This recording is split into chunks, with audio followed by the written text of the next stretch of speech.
जय जगन्नाथ सांग मैंने आज आम बनैबा आमर माछ मुड़ी घाट।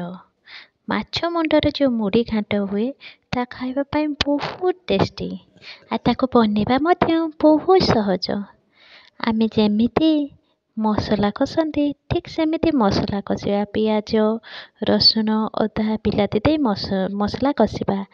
एपटे आमे मुग डाली आलू ताकू प्रेसर रे गोटे सीटी मध्य दबानी।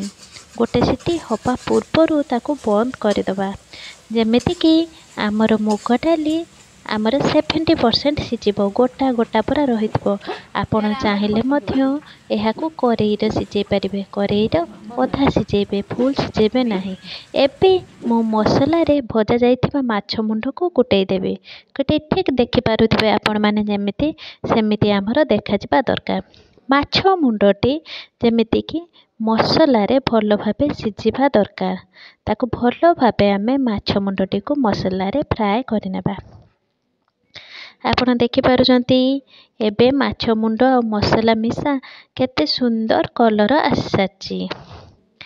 एबे आमे ताकू कोन करबा जेहेतु आमर तेल बाहर को बाहरिनी मसला रु तेल छाड़िबा पर्यंत आमे ताकू टिके कसिबा। एबे बाहर छाड़ी सारा परे आमे सेतिर पूर्वरु सिझा जाइथिबा मुग डाली को ढाली नेबा। ढाली नै ताकू भल भाबे फेंटी दबा। फेंटी दे ताकू लो फ्लेम रे किंबा आपण मु एठी चुली रे करची आपण जदी गैस रे कले लो फ्लेम रे 5 मिनिट पर्यंत फुटै नबा।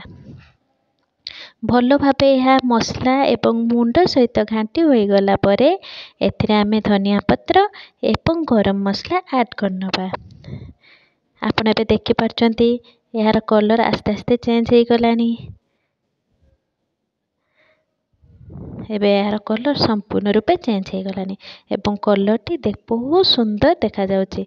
यह देखिबा पई जेमती सुंदर सेतिकी मध्य टेस्टी। आपण निश्चित एको घरे थरे ट्राए करंतु एवं खांतु। खाई सारी मते कमेंट बॉक्स रे जणांतु जे सतरे केमिति लागिला। Thank you.